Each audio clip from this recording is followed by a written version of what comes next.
মেসির অনুষ্ঠানে মহা বিশৃঙ্খলা, আয়োজক থেকে পুলিশ প্রশাসন, চারদিকে অগোছালো ঢিলেঢালা মনোভাব, ছত্রে ছত্রে অপেশাদারিত্বের ছাপ, চড়া দামে টিকিট, কার্যত গলা কাটার ঢঙে 200 টাকা করে জলের বোতল বিক্রি।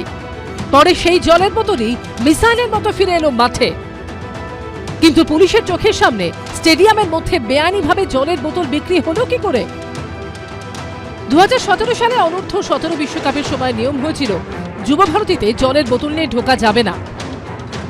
যে স্টেডিয়ামের মধ্যে কোনোভাবে ক্যানস, গ্লাস, প্লাস্টিক বোতল আনা যাবে না কিংবা বিক্রি করা যাবে না, এই যে নিয়মাবলীর বোর্ডে যে স্পষ্ট লেখা, সেটা এখানে নিয়মাবলী হয়েই থেকে গেল। বাস্তবে যেটা দেখা গেল যে জলের বোতল দেদার বিক্রি হলো স্টেডিয়ামে এবং বিক্রি হলো তা চড়া দামে। মেসির অনুষ্ঠানের আগের দিন শুক্রবারও পুলিশ স্পষ্ট করে দিয়েছিল যে স্টেডিয়ামে জল নিয়ে ঢোকা যাবে না। স্টেডিয়ামের ভেতরে পর্যাপ্ত পরিমাণ জলের ব্যবস্থা থাকবে। জল কেউ প্লিজ আনবেন না। কোনো জলের বোতল যদি আমরা গেটে দেখি তাহলে আমাদের কিন্তু সেই জলের বোতলটা আমরা অ্যালাউ করতে পারবো না। কিন্তু বাস্তবে দেখা গেল সম্পূর্ণ উল্টো ছবি। মেসির অনুষ্ঠানের দিন পুলিশের সামনে রীতিমতো গলায় আই কার্ড ঝুলিয়ে স্টেডিয়ামে জল, কোল্ড ড্রিঙ্কস, চিপস বিক্রি করলেন ভেন্ডাররা। ठीक है 100 एक पीस, इसका एक का है 100, ये 200 एक ग्लास का दाम कितना? 200 मेसी आ रहे हैं बोल के। পুলিশ সূত্রে দাবি, আয়োজকদের সঙ্গে বৈঠকে ঠিক হয়েছিল স্টেডিয়ামে রাজ্য সরকারের পাবলিক হেলথ ইঞ্জিনিয়ারিং দপ্তরের যে ট্যাপ আছে সেই পানীয় জলই ব্যবহার করবেন দর্শকরা। দর্শকদের জন্য জলের ব্যবস্থা বলতে পিএইচির যে ট্যাপ ছিল এবং পাশাপাশি যে র্যাম্পগুলি রয়েছে, এই র্যাম্পের মধ্যে 20 লিটারের যে জার, সেই জারে জল রাখার কথা ছিল এবং পাশে থাকার কথা ছিল কাগজের গ্লাস, যেখান থেকে জল নিয়ে খাওয়ার কথা ছিল দর্শকদের। কিন্তু ছবি বলল অন্য কথা। কিন্তু তারপরও স্টেডিয়ামে 20 টাকার জলের বোতল 200 টাকায় দেদার বিক্রি হয়েছে এবং লুকোচুরি করে নয়, যা হয়েছে সব পুলিশের সামনে। 200 টাকার জল খাও, 35 টাকা জল, 1 লিটার জল 100 টাকা করেছে। হ্যাঁ, কোল্ড ড্রিঙ্কস অর্গানাইজাররা সেখান থেকে টাকা পেত তো অবশ্যই। কত করেছিল মানে ভাগটা? সেটা আমরা ওইটা কমিশন ঠিক করে দিলাম। কড়া সমালোচনার মুখে হাস্যকর সাফাই দিয়েছে পুলিশ। পুলিশ সূত্রে দাবি, অনুষ্ঠানের আগেই রাতে পুলিশকে অন্ধকারে রেখে স্টেডিয়ামে জল ও খাবার ঢোকানো হয়েছিল। অনুষ্ঠানের দিন সকাল 7:20 নাগাদ যুব ভারতীতে ঢোকে বিধাননগর কমিশনারেটের পুলিশ।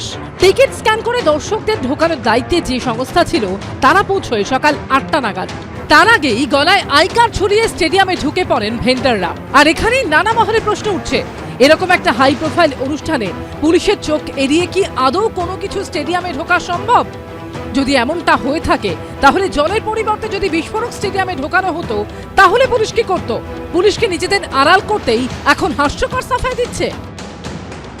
এসওপিতে বলাই আছে জলের বোতল, মদের বোতল, অন্যান্য কোনো ড্রিঙ্কসের বোতল কোনো কিছু অ্যালাউড নয় ইনসাইড দি স্টেডিয়াম। এই এসওপিটাকে মানতে হবে। আমরা যেটা করি ইডেন গার্ডেন্সে, সেটা হচ্ছে আমরা দরজা থেকে ফিক্সিং করি, সে যেই হোক না কেন, maybe the VIP, maybe everybody, তার ফিক্সিং করা হয়। ফিক্সিং করে যদি জলের বোতল থেকে আরও অন্যান্য কিছু পাওয়া যায় সেগুলোকে আমরা বলি হয় দিয়ে আসুন, নাহলে ফেলে দেবো এখানে। সূত্রের খবর, রীতিমতো টেন্ডার ডেকে স্টেডিয়ামের ভিতরে খাবার ও জল বিক্রির বরাদ দেওয়া হয়েছিল। নিবেশ শেঠ নামে এক ব্যবসায়ীকে 30 লক্ষ টাকায় টেন্ডার দেওয়া হয়েছিল। তিনি উত্তর 24 পরগনার বাদুরিয়ার বাসিন্দা আসাদুল মণ্ডলকে ডিস্ট্রিবিউশন ও ভেন্ডার নিয়োগের দায়িত্ব দেন। নিবেশ শেঠের সংস্থাই দাম ঠিক করে দিয়েছিল বলে দাবি করেছেন ডিস্ট্রিবিউটর কোম্পানির কর্মী। প্রায় 60,000 বোতল জল, 63,000 বোতল কোল্ড ড্রিঙ্কস, 12,000 প্যাকেট চিপস ও 10,000 পপকর্নের প্যাকেট বিক্রির জন্য আনা হয়েছিল। ডিস্ট্রিবিউটর কোম্পানির কর্মীর দাবি, হকারদের আইডি কার্ড দিয়েছিল আয়োজক শতদ্রু দত্তের সংস্থা। আমাদের দাম ছিল পপকর্ন 200 টাকা, কোল্ড ড্রিঙ্ক 150 টাকা, পানির বোতল 100 টাকা, চিপস 100 টাকা। এর দাম ওই কোম্পানি থেকে ওই ছেটেরাই নিজেরা ঠিক করে নেয়। হ্যাঁ, যে মাঠটা কিনে নেয় আর কি, ওই ছেটেরাই কথা বলে তারপর গিয়ে দাম ফেলা হয়, মালের রেট ফেলা হয় যে আমি এই মালের এত রেট করব। পুলিশ সূত্রে দাবি করা হচ্ছে তারা পৌঁছানোর আগেই হকাররা স্টেডিয়ামে ঢুকে পড়েছিলেন। সেই সময় কোনো পদক্ষেপ করলে বিশৃঙ্খলা তৈরি হতে পারত। কিন্তু এই সাফাই দিয়ে কি নিজেদের ব্যর্থতা আদৌ আড়াল করতে পারবে পুলিশ? পার্থপ্রতিম ঘোষ, ময়ূর ঠাকুর চক্রবর্তী ও সৌমিত্র রায়ের রিপোর্ট, এবিপি আনন্দ। এবিপি আনন্দ, এগিয়ে থাকে, এগিয়ে রাখে।